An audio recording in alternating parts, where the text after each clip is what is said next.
Welcome to our fifth class on Think of Something Beautiful program for teenagers. And we have done a lot already. And the idea is that we want to give teenagers a kind of training. It's actually a neo-humanist training.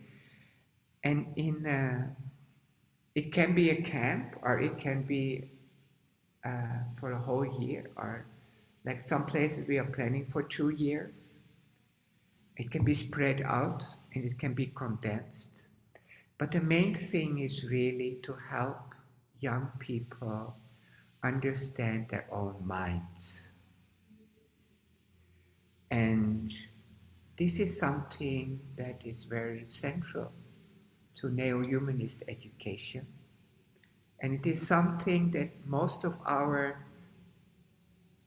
modern education doesn't pay enough attention to.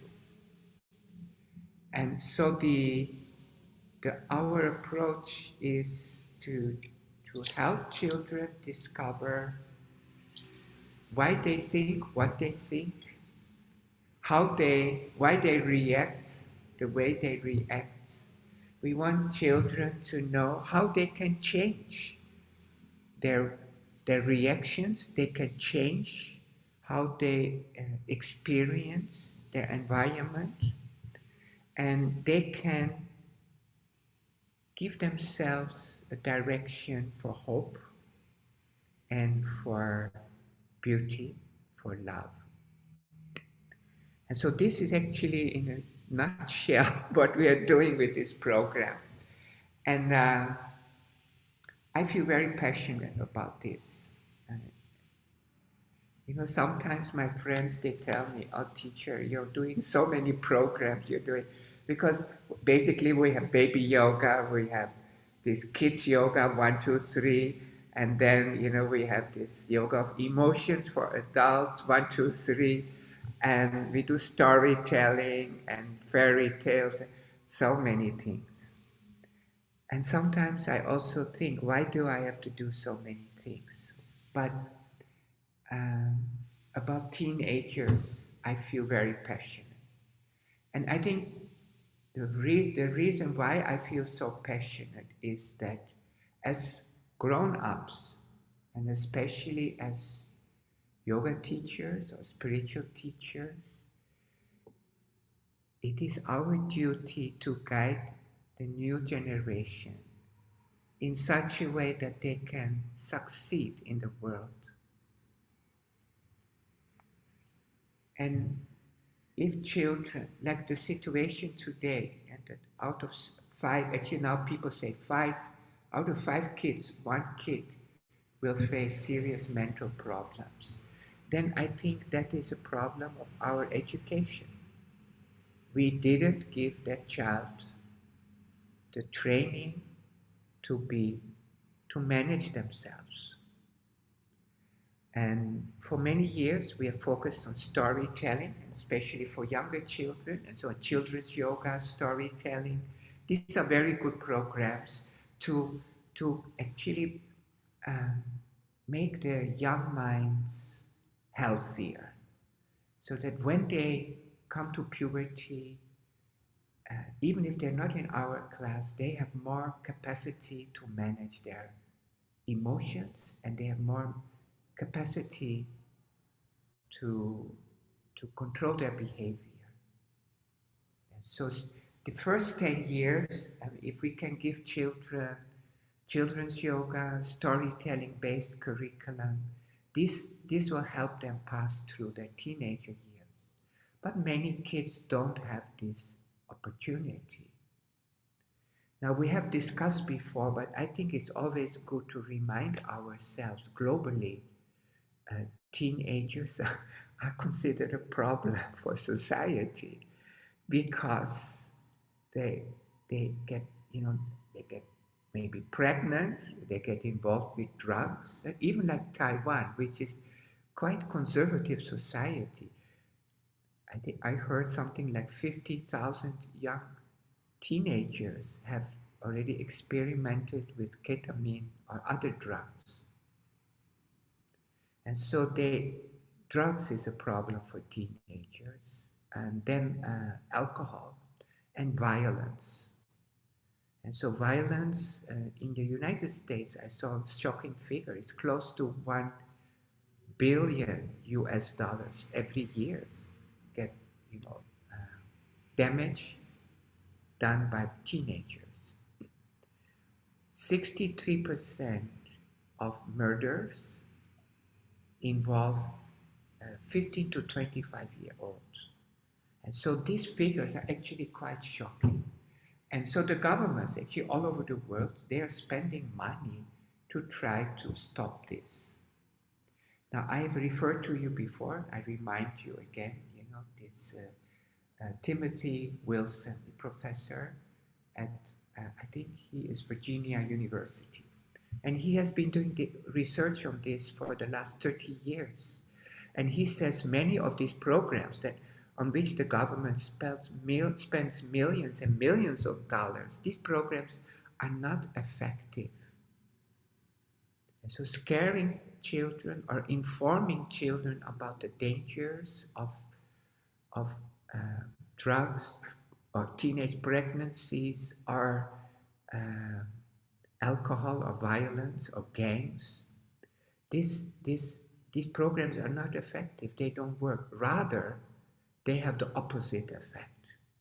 And actually, this professor, he gives very good logic. I'm very convinced by him. He says, let's say you have kids who have joined the gang, or maybe you think they may join gangs. So you give them this kind of gang prevention workshop. So when you go to this workshop with all these kids who are at risk to join gangs, they already feel, I have a problem. They get a stigma. They didn't join the gang yet, but the teacher says maybe this boy or this girl will join the gang, so he should go to the gang prevention program. So he gets this sticker, I am a potential gang member. So when he gets this picture, he already is more likely than before to join the gang, because other people say he may join the gang, so he feels maybe I will join the gang.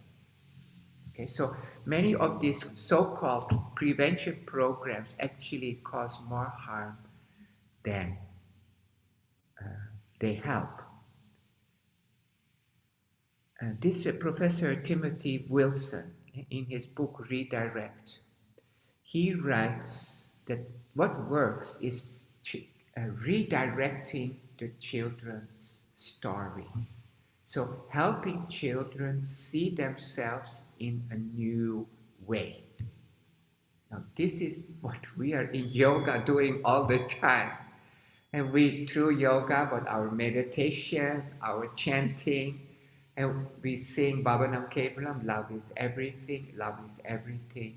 And we meditate, we follow our diet, we follow all these things to change our story. And so our approach, and if we can adjust some of our what is good maybe personally for a yogi, maybe we have to adjust a little bit and filter it to give it to our teenagers.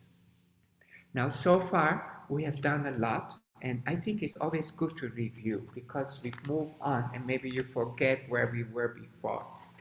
So in the first workshop, we talked about self-knowledge, and that time we explored 4 directions in our life. And one is the physical. So somebody who feels physical things are very important. The second one is about the scholar who likes to know much, and intellectually develop, mentally develop. Then we talked about the dreamer who wants to make a better world, make their children happy, make other people happy, care for others. And there's the last one, the dream, the seeker.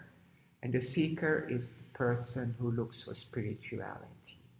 Now, actually, the first time we talked about this is I said, okay, um, children should try to find who they really are. And so what we do in the world doesn't always reflect our real person. And so maybe somebody is a cook, but maybe that person is actually deeply inside very spiritual person. Now the work of cooking doesn't mean you're not spiritual, but maybe the person feels I'm a cook or I'm a cleaner or I'm a driver or I'm a mechanic, but actually they can do the work of cleaning and cooking and driving, but actually inside, if they know, yes, I am spiritual, I am a deeply blessed person, and I'm on a journey to discover myself. And so, if children have this kind of uh, understanding, maybe they can accept themselves in their situation in a more harmonious way. And so self-acceptance is the first step actually in this course. And so we talked about that if children or if people in general don't feel connected to their inner urges, their inner longings, then they easily end up depressed or unhappy or sick or unfulfilled. And so this journey, and the first step in this journey is find out who am I? What do I really want from life? And what do I want to pursue? And so that was the first workshop we talked about. And the second one, we talked about the water personality. So we said here it is more our social life and how our environment affects us. And so here we have the different emotions, and maybe we close up, maybe we deny, maybe we avoid, uh, but maybe the hurts that we get from our environment, they become heavy emotions that affect our person very much. So we said, and maybe the way to work with this is through love for all. Okay, so if you feel you're not getting enough love from others, or then actually try to love yourself, to support your own need for compassion and for uh, balance and acceptance. So there we talked about love for all, and starting from yourself to your family, to your friends, to your community, the world, and the universe. And then we talk, so that is the second treasure. And so the first treasure, self-knowledge. The second treasure is love for all.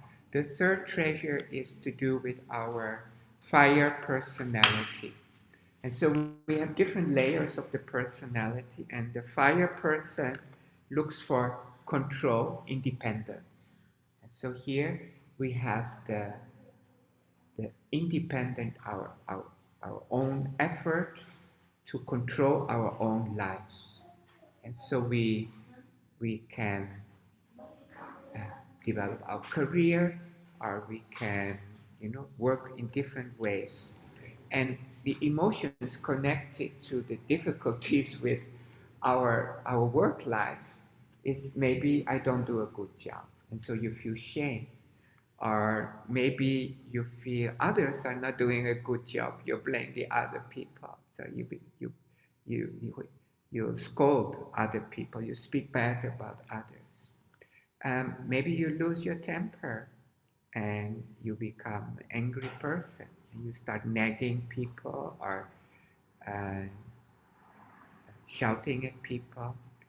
Maybe you become sad are jealous, are maybe you become scared and you feel you're a failure and you feel you're not doing your job well and then you don't want to continue.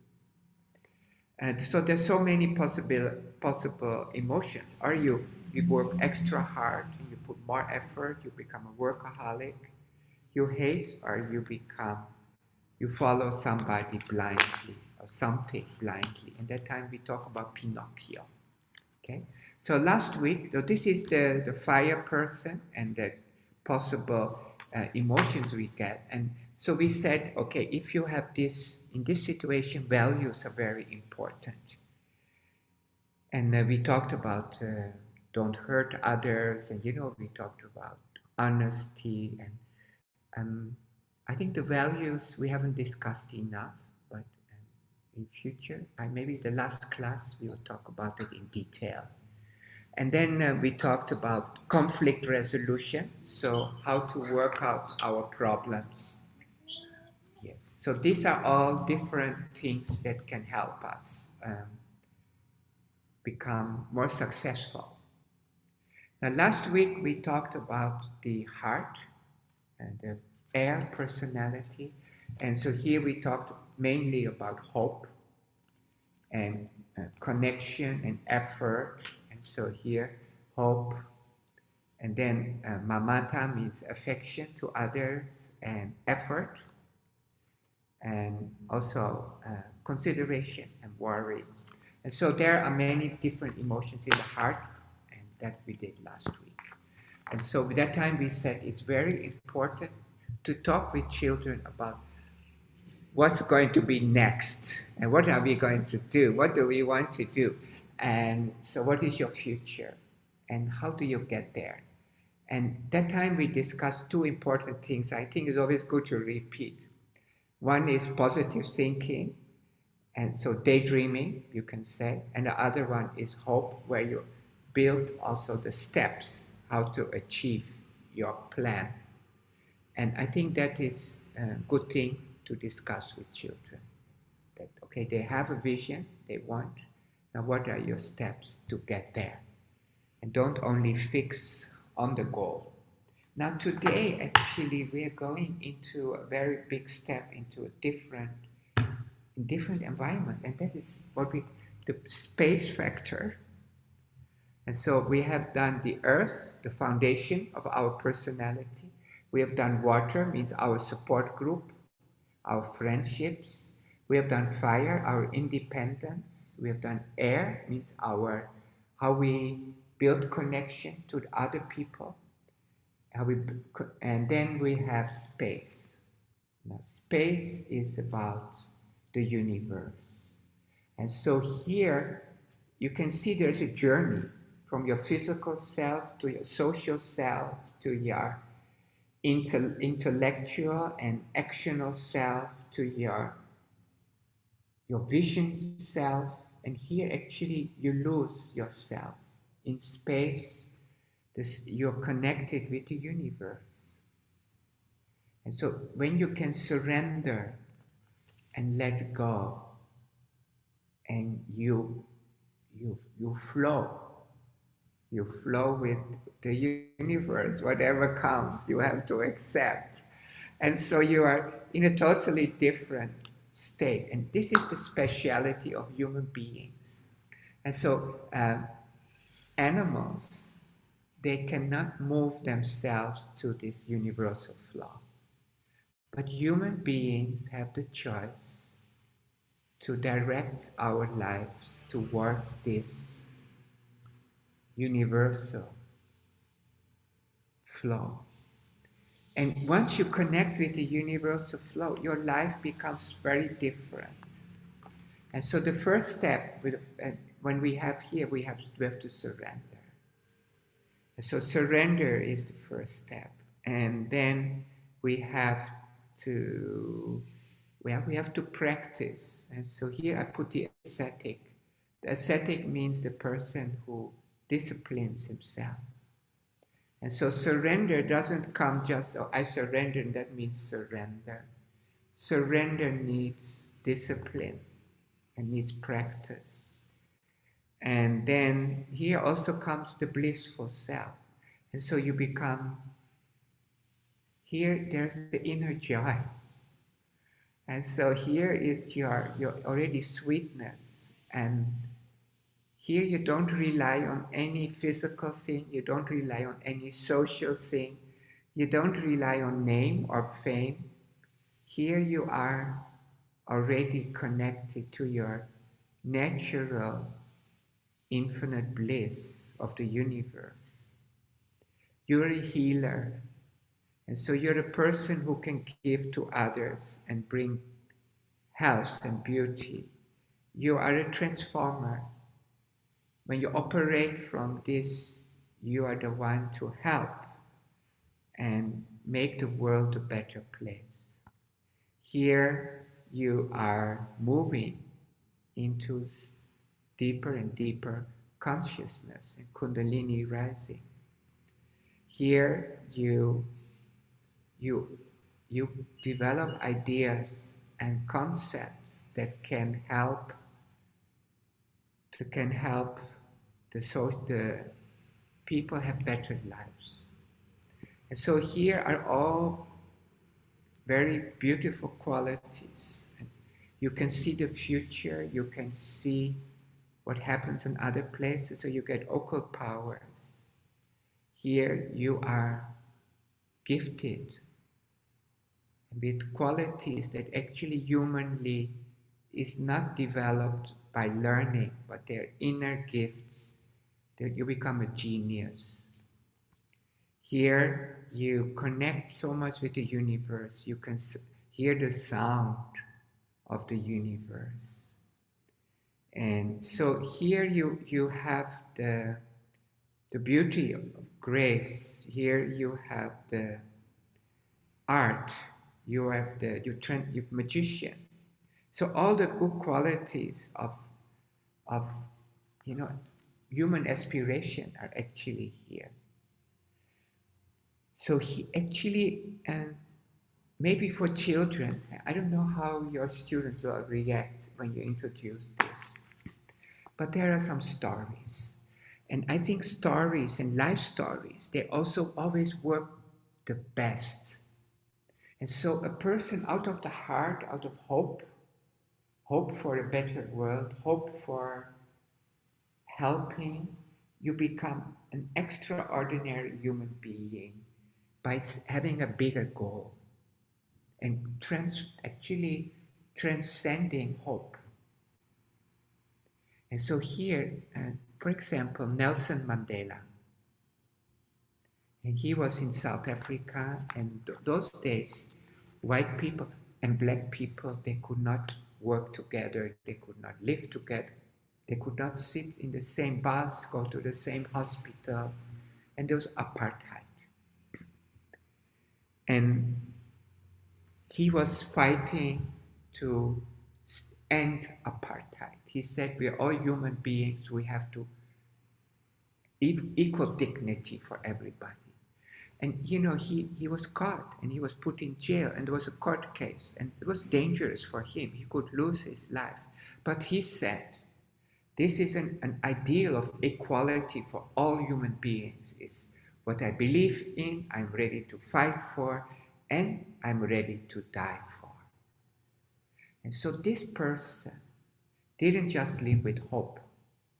He didn't just live with, because in hope there is me. He lived purely for the ideal, and he actually already was higher than hope. He was ready to sacrifice his life. And that sacrifice, that greatness is actually already beyond his human limitations. And his greatness was that after 25 years in jail and hard labor on Robben Island, when he came out of jail and he became the president of South Africa, he brought everybody together. He didn't keep any anger, he didn't keep any hatred. He really treated everybody with equal respect.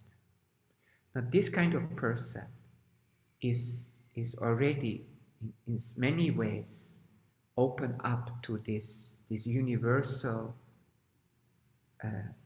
morality, more universal dignity, and greater than just human hope.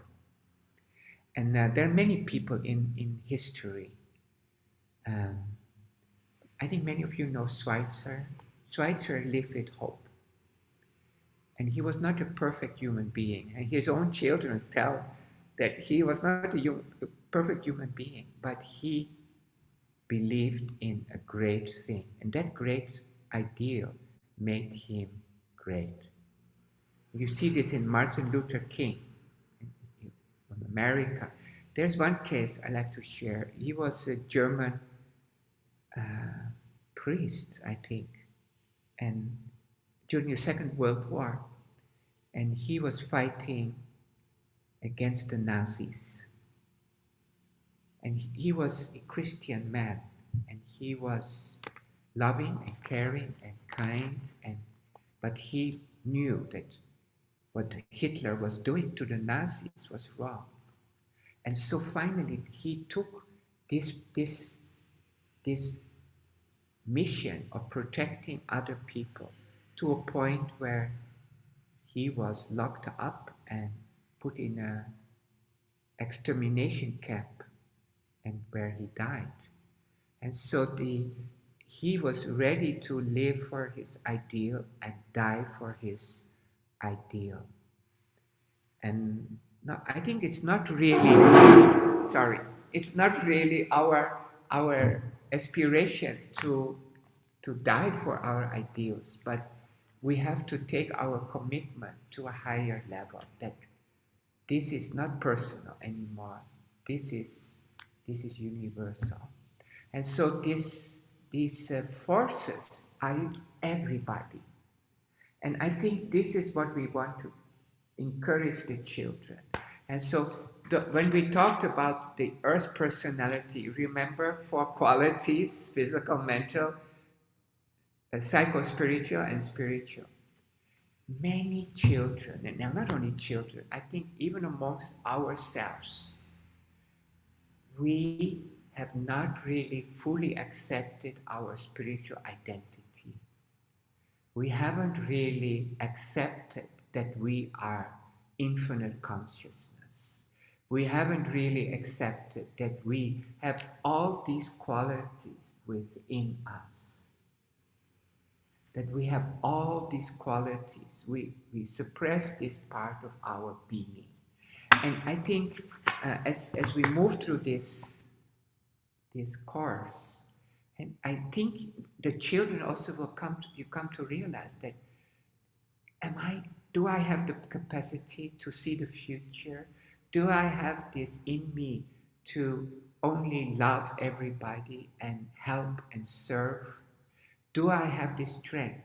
Now, I think a big part of our teaching, our discourse, is to help children move out of the physical, out of the mental, and then to the psycho-spiritual and the spiritual.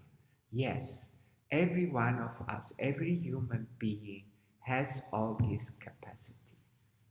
Now, in your resources, what I sent you, you have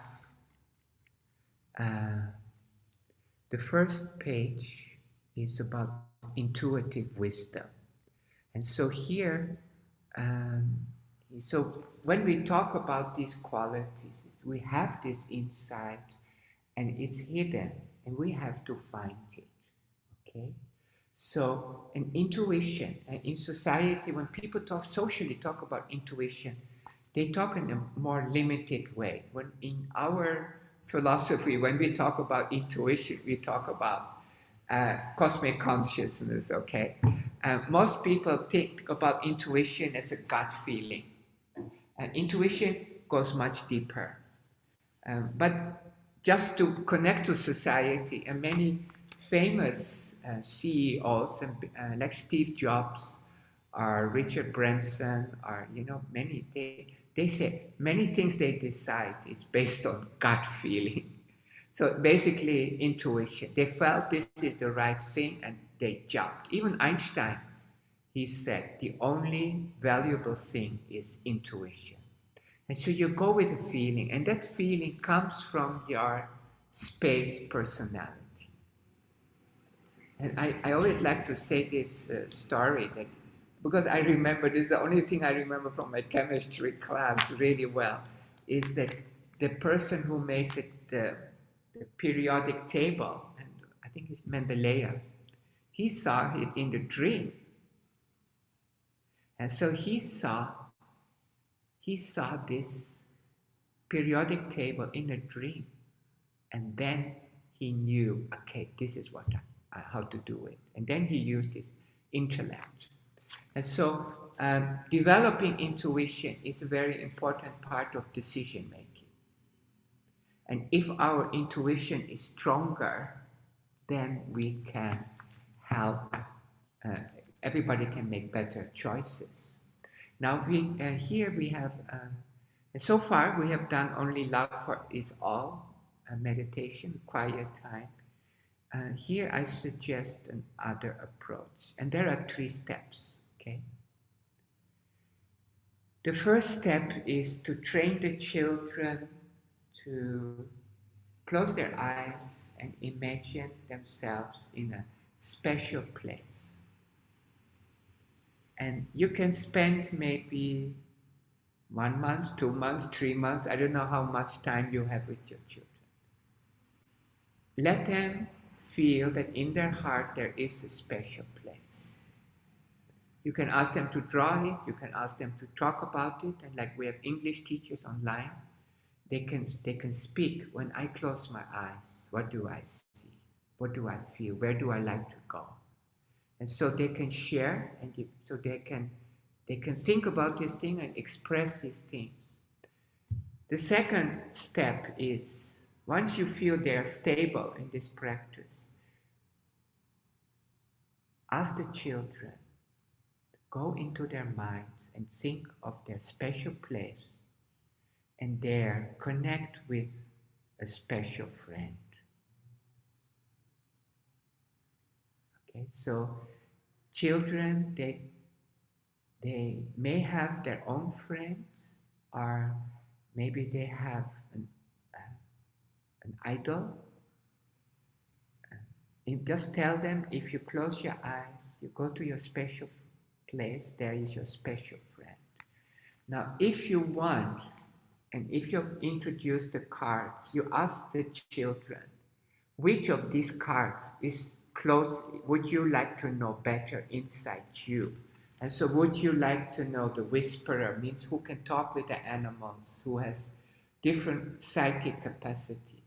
Would you like to be the maverick who does crazy things? And which person do you want? The magician. You want to connect to your own magician?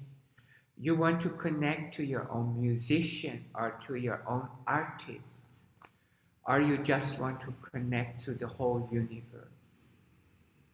And so there are so many, there's 16 cards, and you can ask the children.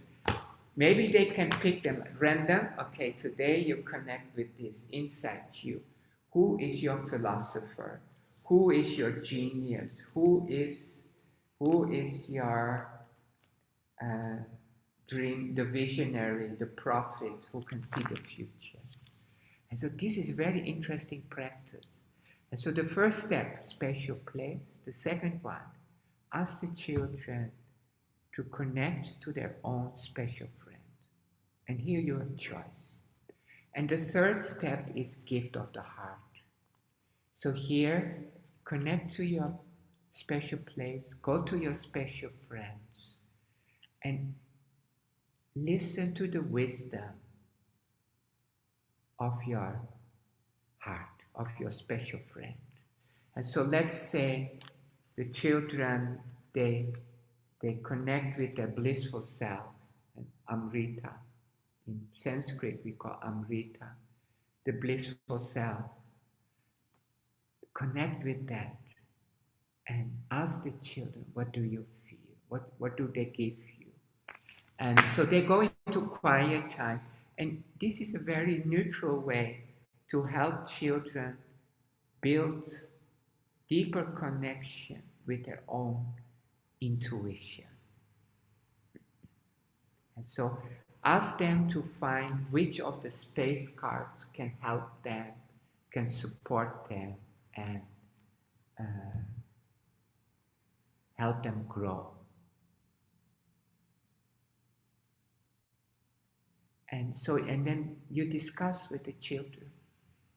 And if as English teachers, this self-discovery is very good topic to train children to talk about their own journey.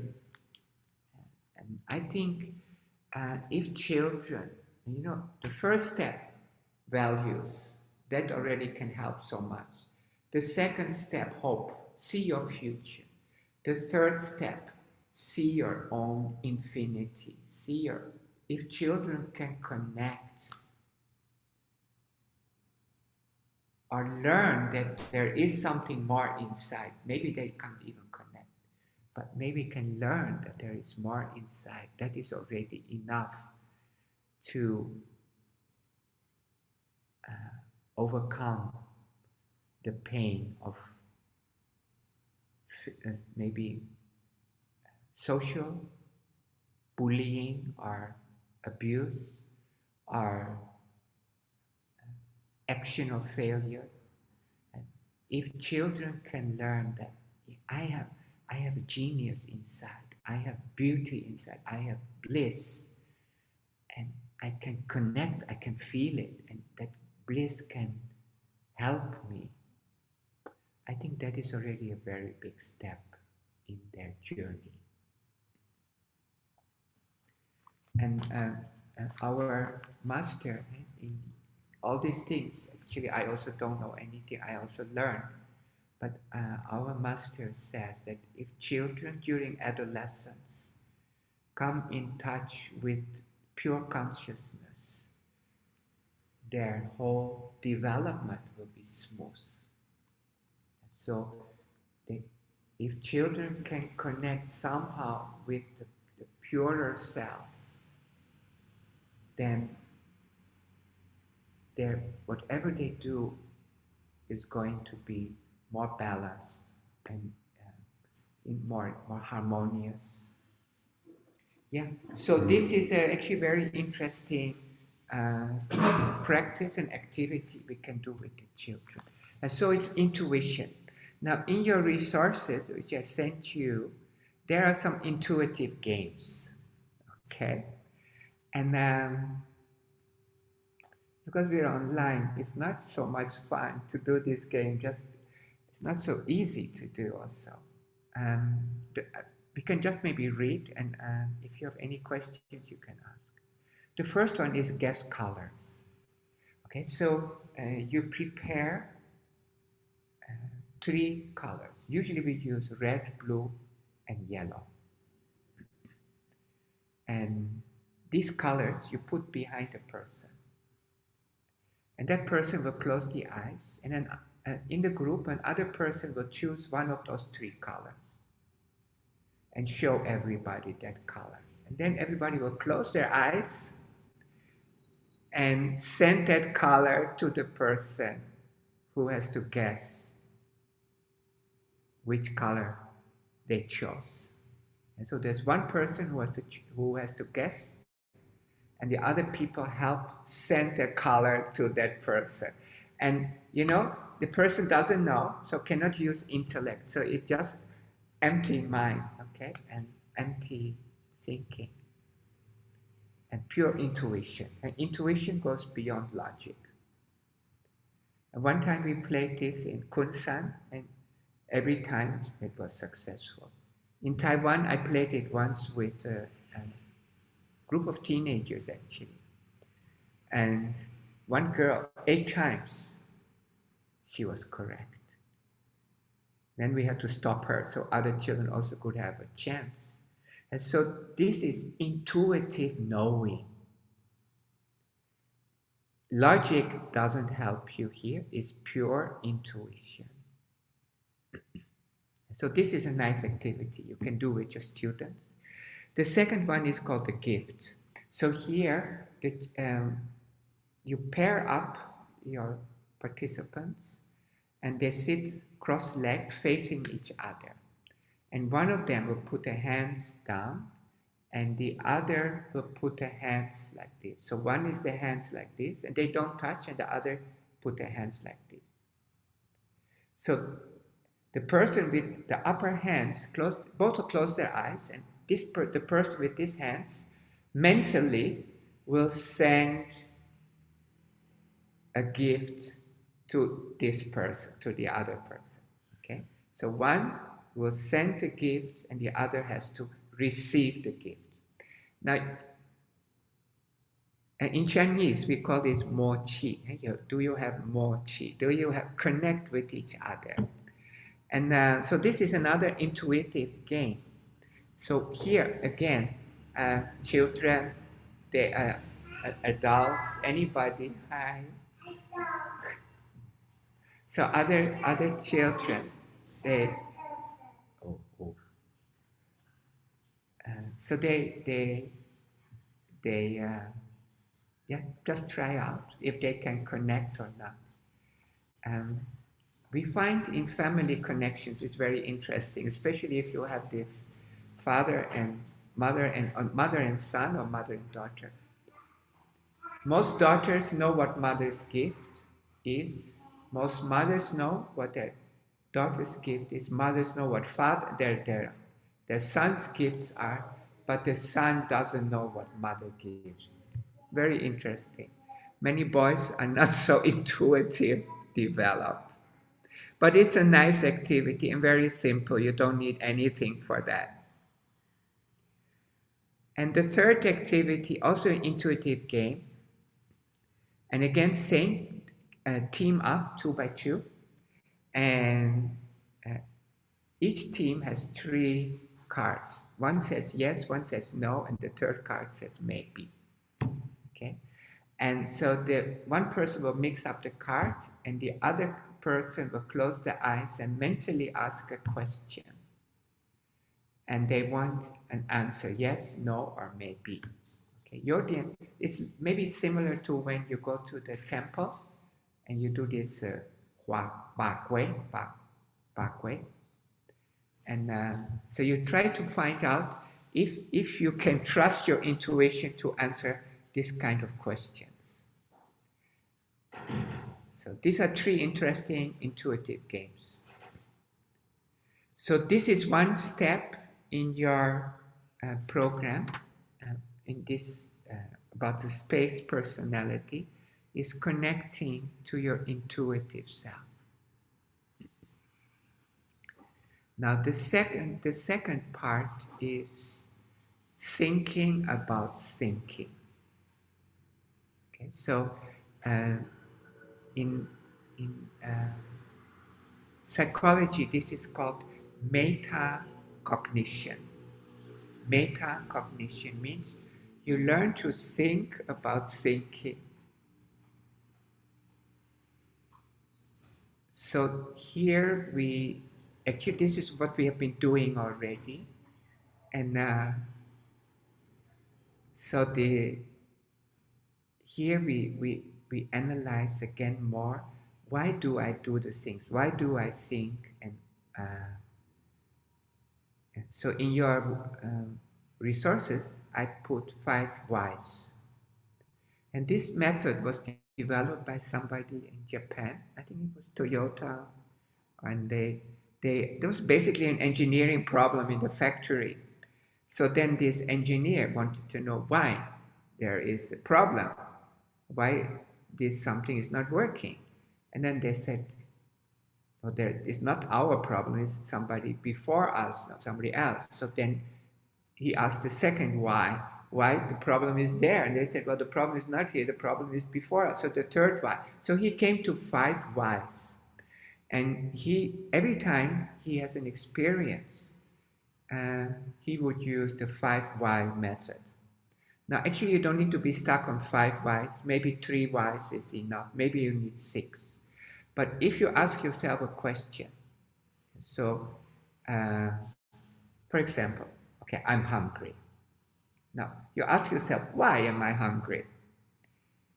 Says, because I didn't eat. I said, why you didn't eat? Because I was busy. Why were you busy? Because I wanted to do something. Why did you want to do something? Because that makes me happy. And why does it make you happy? Because I feel, and this is always, the last why is always connect to your soul. And so if you continue asking yourself why, and you go back and you go back and you go back, you always, the final why is connected to your deeper self. And why do I want to be happy? Because that makes me fulfilled. And why do you want to be fulfilled? Because that I feel peace. I feel then everything is nice. And why do you feel nice? Because there I am in harmony with myself. And so in our personal life, and though this was developed for engineering, and many business people use this method, but for our personal discovery, it is good to, it can be used. And so this meta thinking, and thinking about thinking, why do I think things? And our approach is to go back to our deepest self. And this is our target. Now, there are many obstacles to thinking about thinking and understanding why we do things. And that can be bias. Okay, so maybe we have a bias against somebody or in favor of somebody. So then we cannot come really to our deepest self, and we are stuck in our bias. Maybe there's group thinking, and because other people think like that, that's why I think like that. So I don't want to. These people don't think about their own thinking, and other people are very selfish in their thinking. Maybe you don't have time to think. That's also a problem. And maybe you feel, I know everything, why should I think about thinking? And so this journey is, there are obstacles. And I put in some of these obstacles because this is what you will find when you do your workshops. And so let's say you sit with your teenagers and you want to analyze, you help them go through on this journey, then you will find that there is, not everybody comes to the deepest self. And I think that you try it out and you see how it works with your students. So these are some of the activities, and because it's intuition, so it is a more abstract topic. I try to make it more concrete and with. So I don't know if you've noticed, those of you who have attended the Yoga of Emotions, you've seen I have changed few of the cards. In the Yoga of Emotions, we talk about the yoga philosophy, and purely yoga philosophy. And there we have propensities for music, and do, re, mi, fa, sol, la, si. And I changed that because every time I give workshops, I found that people don't understand it. So I changed some of the emotions to make it more concrete, so that children can connect. I want to be graceful. I want to find beauty. I want to find joy, bliss, a blissful one. I want to find inspiration. I want to be free. I see the future. I want to dance. And so I feel this can help people who are not really deep into yoga maybe connect better to their intuitive selves. Now, in your resources, there are stories. And these stories are stories of wisdom. Now, actually, I don't want to use these stories. I want to tell you another story. And I think some of you have been waiting only for this story. I think finally I see a smile on Emmy's face. And, uh, and I want to show you this story because I feel this story shows how this person transcends hope. And this story is called The Peach Tree. And this story plays in the Middle East. So that is where there's a lot of desert, a lot of sand. And in the old days, camels would hello. Camels would travel through the desert carrying many goods. And they would go from one place to the other place, and then they sell things. Now, I don't know if you know camels, they are very stubborn. So to train a camel is not so easy. So if one camel is a little bit trained, he will be the leader. And all the other camels just will follow the other camel. So after many days walking through the desert, was a businessman with all his camels, and he came to an oasis. An oasis is where there's green, there's water. And in the oasis there was a peach tree. And when this camel, the leader, saw the peach tree, he saw there were peaches. You imagine, you've been walking for many days in the desert, and then you see these beautiful, sweet, juicy peaches hanging in front of you. He ate one peach. Wow, that camel was so happy. But who was not happy? That was the owner of the peach tree. And he took a stone and threw the stone at the camel. And that camel, he died. Now, the camel died. That businessman was not happy. So he also took a stone and he threw the stone at that peach tree man, the farmer.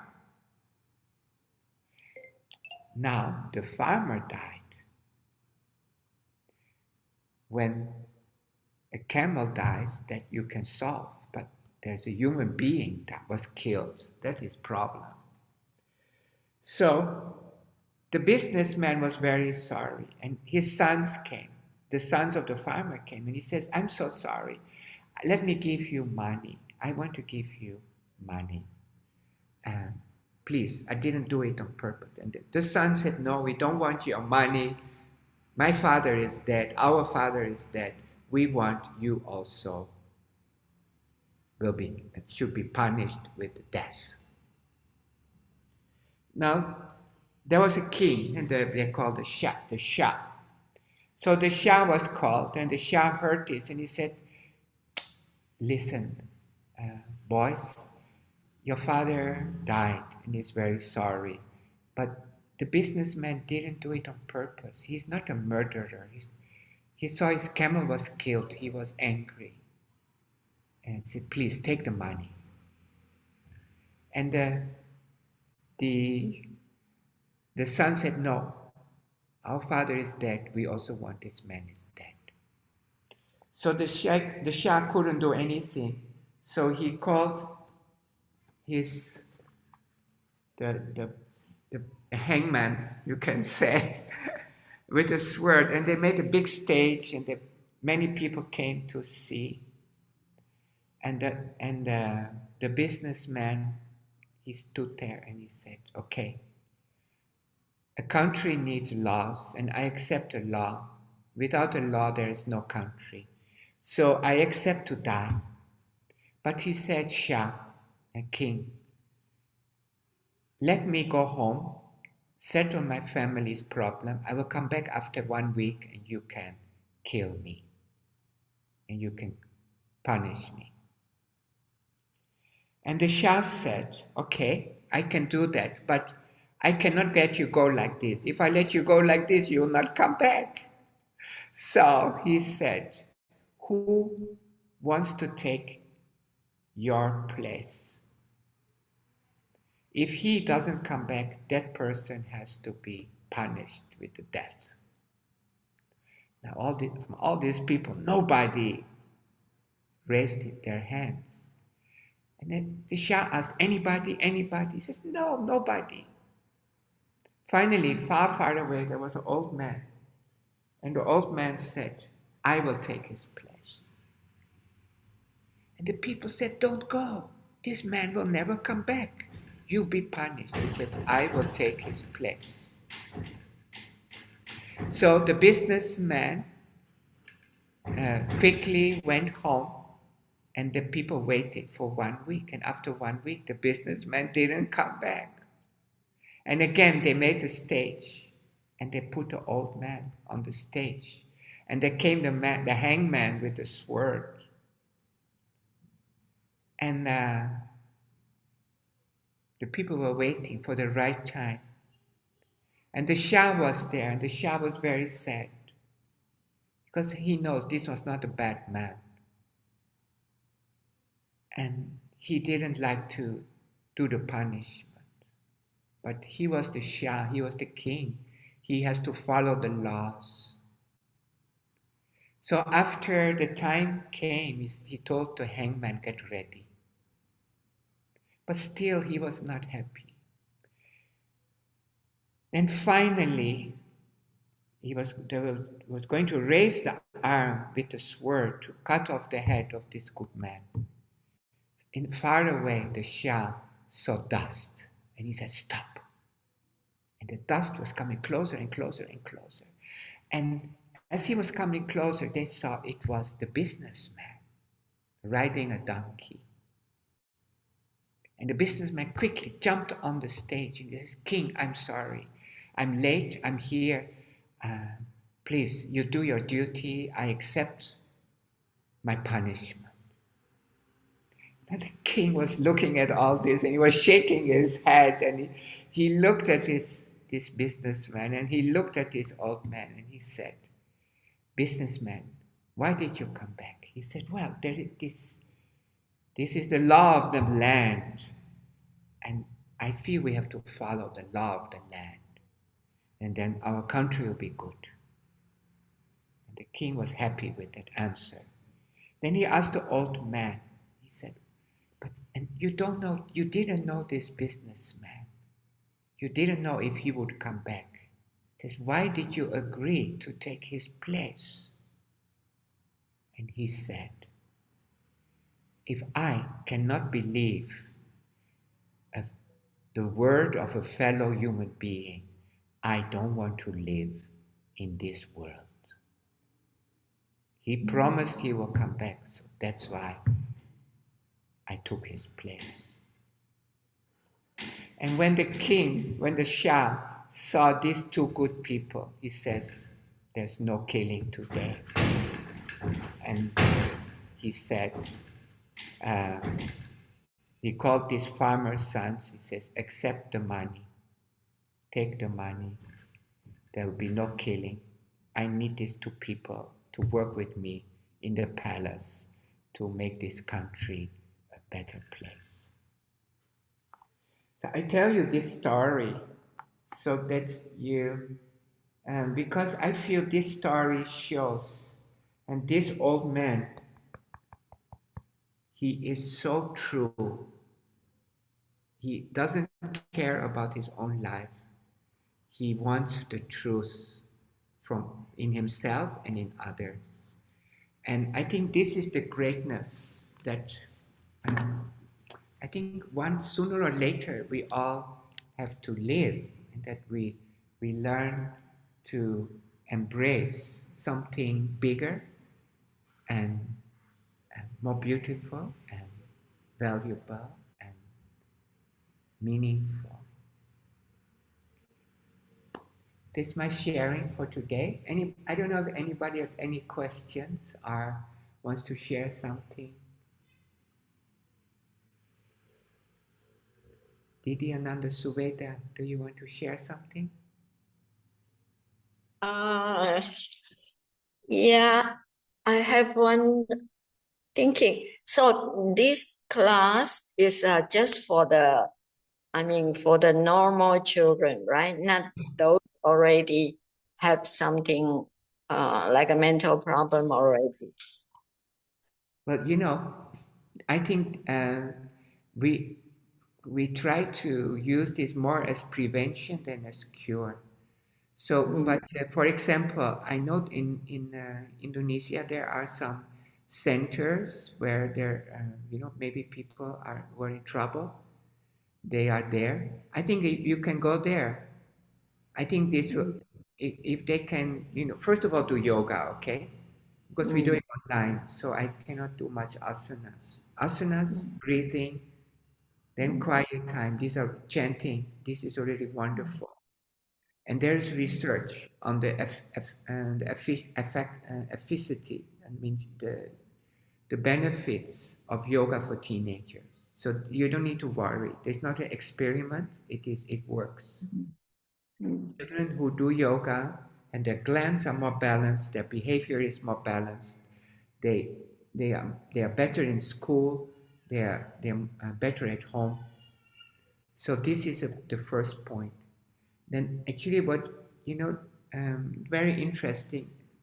I was watching YouTube on Baba's talk, and I had asked these questions before because this is more a bit about self-analysis, and this whole course with these activities is a lot of self-analysis. And Baba was speaking, our master was speaking about, and his words were said, rationalizing the major portion of your mental faculty. These are his words. Rationalizing the major portion of your mental faculty is part of our practice. Means we have rationalizing means we have to learn to understand why we think what we think. And why, so we have to analyze. So I think you have to see your audience, what you can do. I think I just share my ideas with everybody, and this is something that I've been wanting to do for a long time. And yeah, I'm glad I could produce this. Yeah, so you can choose. Keep in mind, it's more prevention. The way I designed it is for prevention, but I'm sure you can take this to jails. You can take this to these centers where teenagers live. Here we are also in Taiwan. Here, I used to give yoga class for teenagers, girls who could not stay at home, and they were, it was a very tough environment. It's not nice. I was teaching yoga there for 2-3 years, and emotionally they're very unstable, and so asana is very important, but be very careful because they're very not stable, not balanced. Yeah. Yeah, thank you, Didi. Good question. Thanks. Yeah. Any question from your side? No question. You only like stories. Yeah. Story. 唐老师，李 Hi. 学堂，Hi. Give you. Yeah, I have a question for you because recently I've been talking to my friend, one of my friend.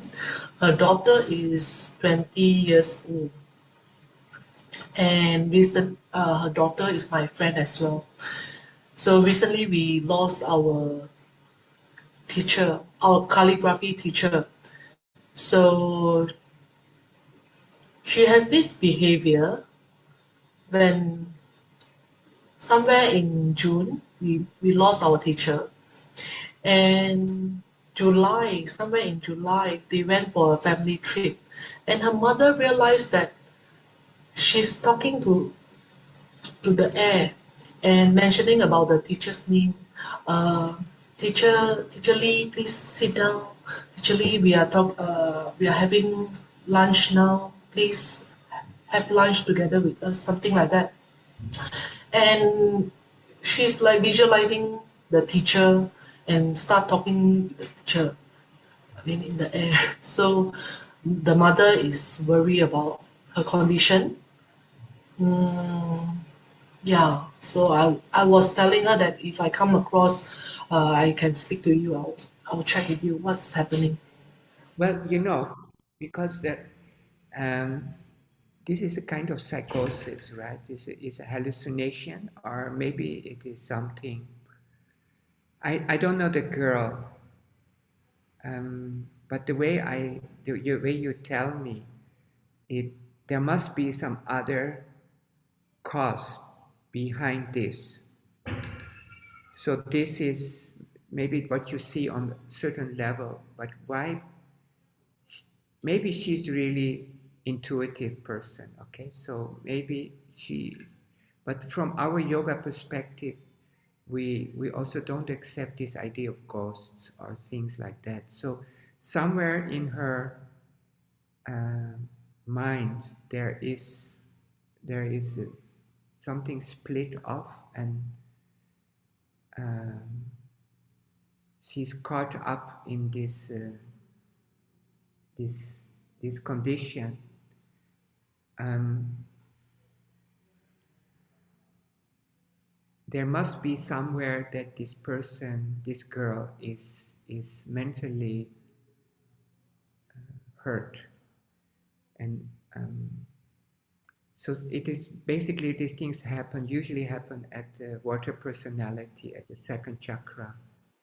So this kind of hurt, the way I see it, is basically chanting and with love, focus on love, universal love, and um, I do not know if meditation would work for her, but asanas, the, the, the girl can maybe find better connection with her own body, and through the asanas, maybe she can release that, that some of her fears and anxieties and attachment, because usually attachment means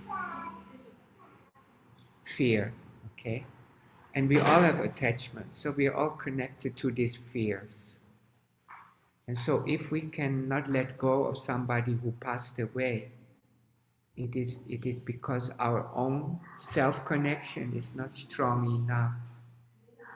And so the, but if a person already has these hallucinations, then meditation also can maybe become a bigger problem. And Uh, so even when you do asanas with this girl, then don't ask the girl to close her eyes. We, mm, she meditates. She meditates as well. Few years ago, she left her house and stay alone. That's why she meditates a lot.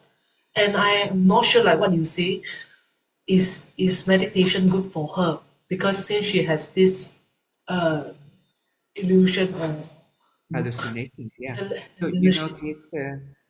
this is you say meditation, but what meditation? Because Mm, there can be so many meditations, and but we discussed this before. I don't know if you remember that we talked about it. That when you direct your attention inward, it adds pressure to the mind. So if you meditate on universal love, then that mind becomes expanded. But if you just close your eyes and focus on your inner thoughts, then it becomes more tense, and the mind can become unbalanced. And so to learn meditation, also there is proper instruction is needed. So I think it is, if she just learned from a book or from YouTube, or maybe I I would suggest she I don't think you also can stop her from meditating. I think if she already is habituated, maybe it's good to see a qualified teacher who can teach meditation on universal love. Or maybe you can tell her about Bhavanam Kevala meditation. Yeah. Meditate on universal love, see love everywhere. And because yeah, I think if you internalize too much energy and there is no space, it becomes a mental pressure. Mm. Okay, understand, Teacher Tan. Thanks a lot, Namaskar. You know me, so you know that but I think this is a general problem. There's so many ways of meditation, and I'll try to understand what is she meditating like. yeah, because what are you meditating on? Is she meditating on her fear? Or is she just closing her eyes and I usually we get caught up in our own moods when we close our eyes. If you have no real practice Mm. method, I'll try to understand this. thank you, Vivian, Namaskar. thank you. Yeah, good. So actually today's question, today's is we are trying to make this intuition very practical and down to earth. Okay, hope to see you next week. Thank you to the organizers, our Emmy,